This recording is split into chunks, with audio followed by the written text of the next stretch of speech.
And welcome or welcome back if you're following me in part one.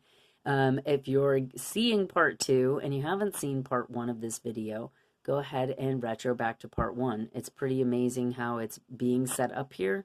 And typically I don't do the readings this long, but I'm really being asked to go into part two. And I think it's kind of comical, and I love how spirit works in this way, but because we're doing baby steps. So it's just fitting that we would have a part one, we'd have a part two. I don't think we're gonna have a part three or part four, but hey, anything's possible, right? So, just to kind of recap, in part one, we were talking about baby steps. We're talking about having larger goals or even a specific theme that we're healing or learning through in a lifetime, like communication, relationships, death, or sexuality. There's a lot of different themes that come up for different people: law and justice, health and fitness. There's a lot of different themes that come up for people that some people go through in their life, and they spend a lot, there's a lot of trials and lessons around it. And then other people, they don't really, it just comes natural to them. It's an easy flowing thing. It's not, they don't have a hard time with weight. They don't have a hard time with, no, nobody in their life, people around them aren't constantly dying. They don't have health issues, where other people it's like constantly happening. Like, why does this keep happening to me? But we all have our things. So nobody's here without lessons to learn, right? And so these little baby steps are what we're trying to set up in order to reach those goals. We have people in our lives to help encourage us, to help hold us accountable, and then we take these little baby steps to get to where we need to be.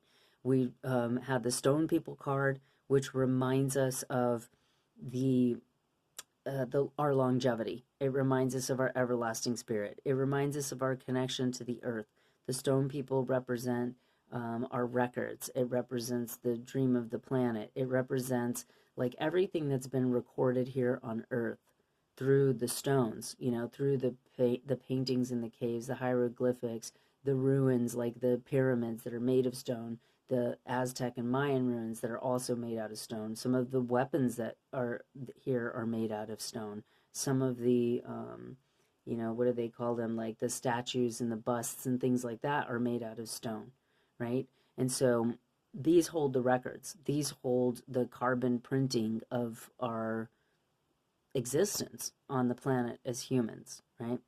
And some people can argue that the stars are made of minerals, and the stars, the universe, also store our information. Stars are born, we are a star, right? Our galaxy, our Milky Way is, anyways, so back to it. Then we go into the Knight of Cups, and the Knight of Cups is asking us to look at ourselves, to have some self-reflection, to let the dust settle and allow the lotus, the clear water, to come to the surface so we get a clear view and understanding of ourselves.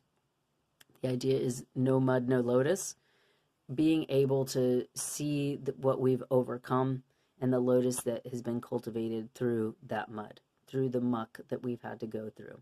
Then we go into the vibration of the Hermit, and this is talking more about self-care. Both of these cards are talking about loving yourself, self-care, giving yourself whatever it is that you need so you're able to take those steps. This is about creating a lifestyle. This is about creating habits that are going to support that lifestyle. And so I always say there's a support group for everything. So if you're somebody who wants to run marathons, there's other people that run marathons. You can get running groups together. You can get biking groups together. If you want to drink all the time, there's bars and there's, support groups for that. If you want to party and use drugs, there's, what I mean? There's people that'll do that with you. There's always, whatever it is that you're looking for in your life, there's always support around that particular activity. But it's like, what do you want to cultivate here? Now, this is calling, the Stone People and the Hermit card is calling very deeply for you to connect with the deeper aspects of yourself, with a higher knowledge, a higher wisdom. So this is calling for higher knowledge, higher wisdom, a connection to spirit, a spiritual practice. Now, I actually do teach an energetic self-care class, and this class is cultivated. The idea is to cultivate a self-care practice, whatever that looks like. If you like doing yoga, if you just like doing runner stretches, if you like to go for a walk. I personally think that self-care practices can extend to like surfing and going fishing. You know, I don't think that being, you know, I know people have mixed feelings about hunting and, things like that, like the Bushman energy, but I think that it is a meditative thing that people do, and they do connect with spirit in those ways. And so I think it's like, how do you connect with spirit? Do you go to church? Do you read the scriptures? Do you go hiking in the woods? Do you like surfing? A lot of these activities are activities that you do alone, because we're seeing solitude and isolation here, self-reflection, connection to spirit. A lot of these activities we can do in groups. Like some people have Bible studies, some people have hiking groups, some people, when you get out there, there's like a bunch of surfers out there. But the idea is that you're still doing your own thing. Like surfers aren't surfing together typically. I mean, I've seen people put babies on their, little children on their thing, but it's something that you are cultivating with spirit on your own. Even we go to church and there's a group of people there, we go to meditation, you're meditating in a group, but the focus is on you as a being.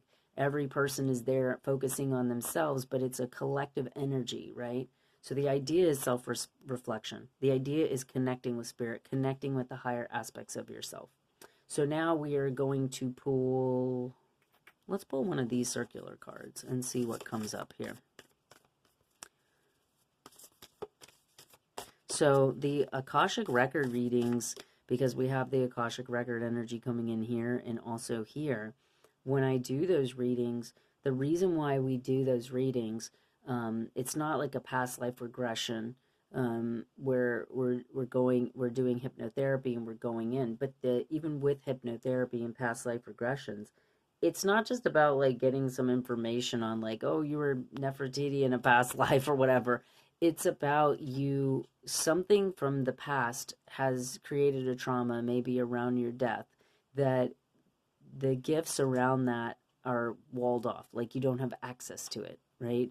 Sometimes the idea of it in just opening your records before we even get a reading is connecting with your masters, teachers, and loved ones, and just getting a good realignment, reconnection to your inner navigational system, because we can have the tendency to be trying to live up to other people's expectations, societal, or what I call the dream of the planet, because we have our identities, right? And when we do Akashic record readings, the idea is to identify more with our spirit, to see your spirit as being in this form, right? And your spirit is, your body is your spirit is your body. I don't think that there's like a separation, but I think in the context of intellect and understanding, we kind of have to create a divide. And so with that being said, my spirit has come into a feminine body. It's come into a feminine form. I'm an American citizen. I was born and raised in the United States. I have Native American descent, but I also have Iberian descent. So my ancestors, half of my ancestors conquered the other one. So, but I identify with this, right? It's part of my human experience. Wherever you grew up in terms of your socioeconomical status, that is part of your perception, right? If you go, as they say, from rags to riches, the idea is like you've shifted through a lot of patterns around inferiority, around being able to tap into resources, so this is what we're looking at here, right? Is healing generational wounds, is healing working through inherited family patterns. It's really looking at yourself as a being and going, what am I capable of? But also not just in this, I'm going to manifest whatever I want type of context. It's in the context of, why am I here? What is spirit here for? Why am I part of this creation? Let's put it that way. Why have I been called into this creation? I love Taoist philosophy because it doesn't go into, is there a creator, is there not a creator? It just goes into the basic principle of, one day you wake up, you come out of your mother, and you realize that you're part of this creation. And now that you're part of this creation, you're looking around going, what's going on inside of this world, inside of this creation, inside of this realm? Who am I and how do I fit into this? And there's a lot of projection on what you should be doing from other people, from society, from our educational systems. A lot of times The problem isn't the doctor, it's the education the doctor received. A lot of times it's not the person, it's the, in the relationship, it's the expectations that we have of them. If we could just love each other as we are, then we would just all be in love. But we don't. We have expectations, we have rules, we have conditions, we have needs, we have, you know what I mean? And that creates some complexity, because then we have to communicate those needs. And then we have, you know what I mean? So that's what we're looking at here. So we're going to pull a card. And it's beautiful because we have the comet coming out. And this looks like my cat Cheeto, who I love very deeply. And he's been with me for a very long time. And I love cats, and this looks like a male cat in particular. And I love cats because of their independence. So we have yet again this vibration of independence, this vibration of solitude in a way. Cats do not care. I mean, cats love you. They want to be around you, but when they don't, they don't. They're not, cats aren't dogs, okay? Cats have personalities that are just like, I don't think so, right? Where a dog is like, you can be mad at the dog and the dog is still standing there like, like, what can I do for you? How can I say, they're just so happy and in love. And cats can be grumpy. Cats can have serious attitudes. And so some of this is looking at that independence, looking at your personality, looking at who you are. Now, the comic energy is coming in to bring playfulness. So a lot of times you might see these cards and think, oh gosh, I have to be so serious about my meditation and my breath work and it's like I was saying about surfing or going into groups. Laughter is also the best medicine. So sometimes when we can joke about things and we can bring humor into a situation, then we can heal that situation. I personally like laughter because it creates a vibration in the body. And when people are laughing, it's infectious. Like I've taken and I've led like some laughter yoga. And when somebody's like laughing so much, you almost can't like stop yourself from laughing. And there's times where we've done like this intense breath work and then we start the laughter and then it's like it's infectious and everybody's laughing and it's shaking and rattling and clearing all these things out of your body. So we want to do this, in an intentional way, but we also want to play and have fun with this energy. It's not all about being serious when it comes to self-reflection. You can make jokes about and bring humor and playfulness. I think the underlining energy here is to play, to have fun, to enjoy the steps, and if you fall back, if you relapse, let's say, if you're doing really good with your diet and then, you eat a whole box of Little Debbie's or something, laugh about that. Don't beat yourself up. The part of the baby steps is the baby part, is being gentle with yourself, being playful, and some of it too, when it comes to movement, is dancing. It is crawling around on the floor. I was telling somebody that some of the most powerful alignment movement, like spinal alignment movements, is crawling. Because in reciprocation, your ankles are reciprocals to your wrists. Your elbows are reciprocals to your knees. And your hips are reciprocals to your shoulders. And so when we crawl around, we're actually aligning our bodies and aligning our spines. The crawling puts the gravity and our center of gravity in a very different place that helps create alignment. So if you are having some issues, crawl around on the floor. I know it sounds funny, but that's why the bear crawls and all the animal crawls and those primal movements are so great for your body, because it brings everything into your core and into your center. But it's a playful energy that you can come in with to cultivate the steps that need to be taken. Okay? So we're going to pull a couple more cards here. And thank you if you've come over from part 2, or if you watch part 1, thank you very much. And it feels like it's a long reading for me, but sometimes we have to sit in some uncomfortableness, right? Like growth is not always pleasant, right? When a baby's growing, it hurts. Imagine like when you're teething, like my daughter's teeth are coming in, she's losing her baby teeth and her big girl teeth are coming in and it hurts. She gets headaches. She doesn't want to chew and eat certain food because it hurts. Like there's always growing pains.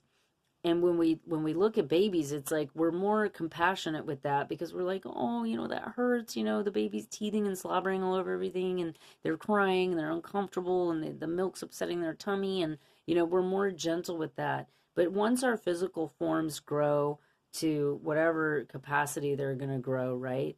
Then we're not as compassionate with the emotional growing, the mental growing, you know what I mean? Like there's the spiritual growth.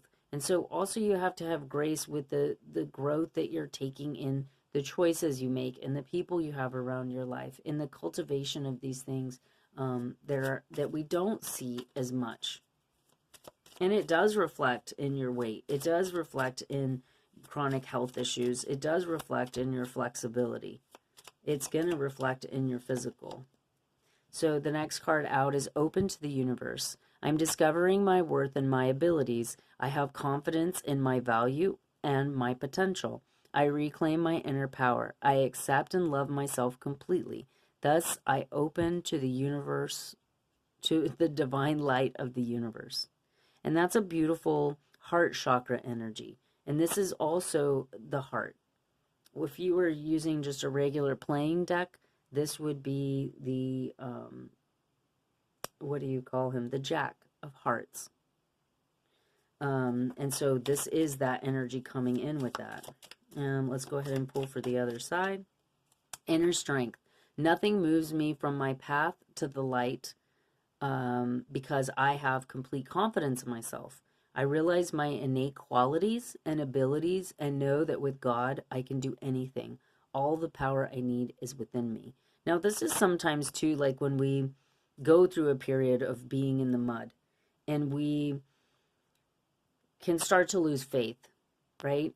And we can start to go, man, is it even worth this? Maybe you go through a big breakup and your heart is broken and you're like, I just don't believe I'm ever going to find the right person, or something major happens in our lives, it really shoots our confidence and we just start feeling down.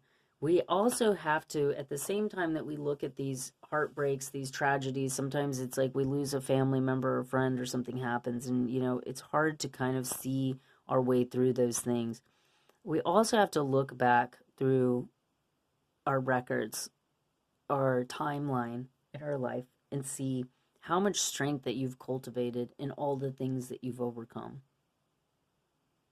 Because we have the tendency to kind of look back sometimes in victimization and go, look at all this hardship, look at all these people that have hurt me, look at all this trauma that's occurred. Why me, right? And there's a quality in doing that. But there's also a quality in going, I overcame that, I can overcome this. And building up your strength, building up your confidence, looking at the things that you've overcome and, moving through that, knowing that you have the power and strength to do that. And at times we have to look at ourselves and look at that inner strength. But other times we can call on our ancestors. We can call on our angels, our guides. We can connect to spirit.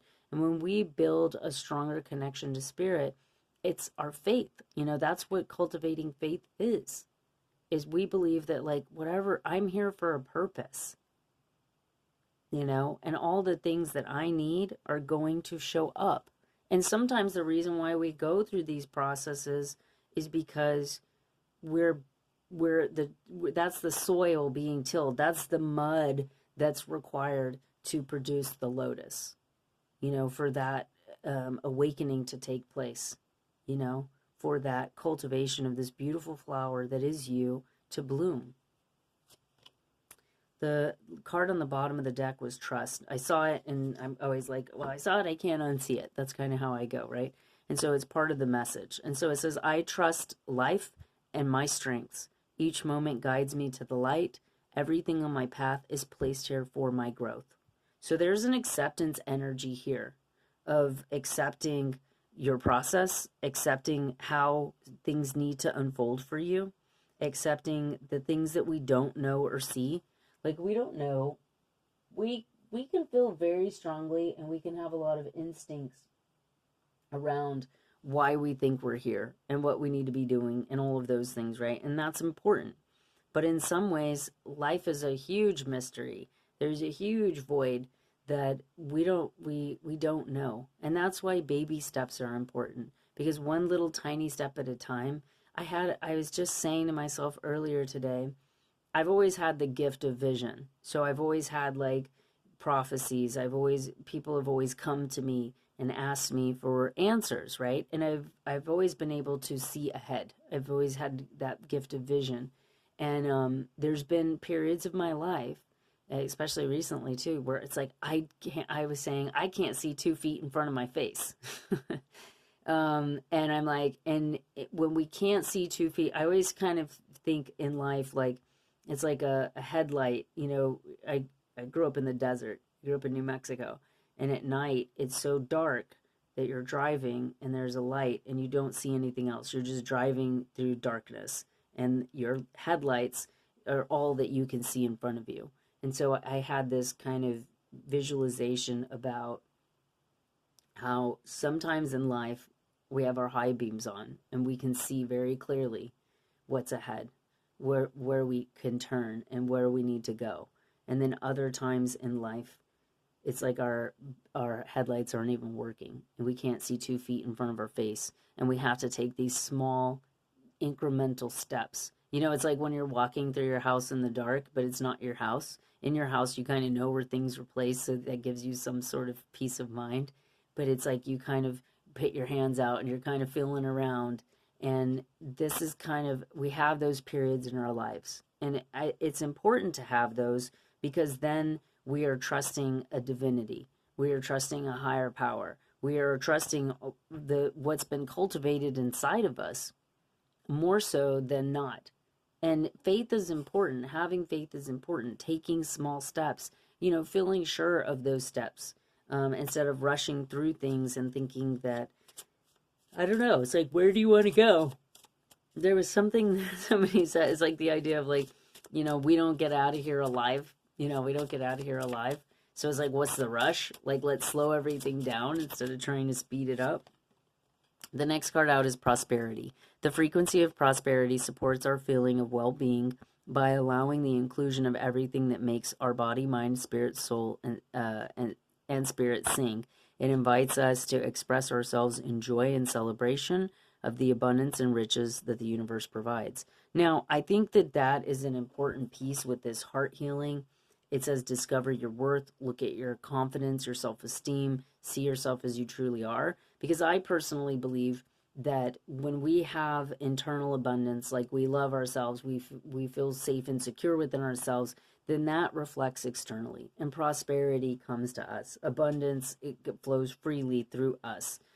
So part of this reflection too is showing that prosperity is coming to you. And I always, say prosperity could be like a circle of people that you can really count on, a community that supports you no matter what. I think there's no greater riches in the world than a family, than a community, than people you can count on during hardships. Because I just always feel like money and material items can kind of come and go. Like you could have a house fire and all your things are gone, but you're going to call your best friend and be like, hey, can I crash at your house? You're going to call like one of your parents and be like, can you help me out financially? And I mean, that's not in the exact order, but the idea is that like, we are going to call on our community and the people around us to step in and help us in times of need. And so it's having that support system that sometimes is the greatest riches that we could possibly cultivate. And that's sometimes what some people with a lot of money don't have. People that actually love them, community that they can call on. There's sometimes a lot of loneliness that comes in just trying to get financial gain without focusing on community and friendship and connection. The next is Cosmic Flower, and it says the frequency of Cosmic Flower activates our remembrance of the place we call home, the core from which we pour our magnificence into the world. And that's beautiful. I love that because it is talking about purpose. We are talking about a higher purpose, a higher connection, a higher wisdom, looking at ourselves, looking at the story. I'm going to do something I've never done, and I don't know why, but I am going to pull some Scrabble tiles. And these are just kind of a cool thing that I feel like maybe will get a name. Maybe we'll get some information coming through here. I don't know why I'm doing this. I'm just kind of being guided to pull some stuff out. And I'm just going to grab a little handful here and see what comes out. So what do we have here? Oh my God, we got 3 E's. What is the likelihood of that? So we got 3 E's. We got a G. We got 2 G's. We got an I and another G. This is cute because my daughter's name is Gia, and we call her Gigi. So if there is an ancestor, if there is somebody coming through for you that I know some people call their grandma Gigi, the number 3 is of some significance. The letter E, it could be a person's name like Evie, Evelyn, Eric, Erickson. You know, like there's a G name. We have the 3 E's and the 3 G's coming in, and then we have an I. And I mean, I feel like I shuffled this up. Like I have a little bag here, and I have all of these in here. So it's kind of interesting. Let me do another handful just because I've never done this. And so let's see what else comes in. We have another I. How many E's are in this thing, right? Oh my God. So whoever the E is really coming in very strongly. And or if there's like maybe a song that has a lot of E's. So with the M, C, T, and E, we could have me. We could have Mitt. I'm not sure. I've never really done this. So however you see this, however this can come through for you. Maybe there's a Kim, even though this is a C-I-M, Kim, Kit. I see the Evie, Evelyn, Eric, because we see the EC. So I don't know. Comment below if this makes any sense to you, if this resonates with you. We have the 4, the 7, the 2. That's kind of interest. Actually, it's not 4. It's 5 E's, 3 G's, and 2 I's. And then we have these consonants down here. So that's interesting. Maybe the 5, 3, and 2, 2, 3, 5, have also some significance. That could be a date of birth, an anniversary. There could be some, and the E's could also represent 3s. 3s actually, 333 and 33s are ancestral numbers. So when we see 333 or 33, we're looking at ascended masters with the 33. And so maybe it's our ascended masters coming in. There could also be some connection with the G's. Like a lot of times the Akashic records, my records are connected to dragon energy. So there could be something there if the letter has a G in it. So I don't know. This is a collective reading. Hopefully that makes sense to some of you. If it does, like, and these could be initials too, but if it makes sense to you, you want to share, please just comment below. Thank you guys for tuning in. I appreciate it. I'm going to kind of do some different things. I'm using the cards. I'm using these little Scrabble tiles just to kind of have fun, to bring in the comic energy as requested via spirit, and just to see what kind of comes up, because it's all new to me, and I want to have fun with this. So thank you for your love and support. Thank you for your time and energy. Good luck in the steps that you're taking. Again, if you want to book a personal healing session, a personal reading, you want to do an Akashic record reading, all that information will be in the description box below. You can just email me for further information. And if not, if this resonates, then like the channel and comment below. The comments actually shift and help the algorithms. So thank you guys so much for your time and energy. I appreciate it so much. And we'll see you in the next one.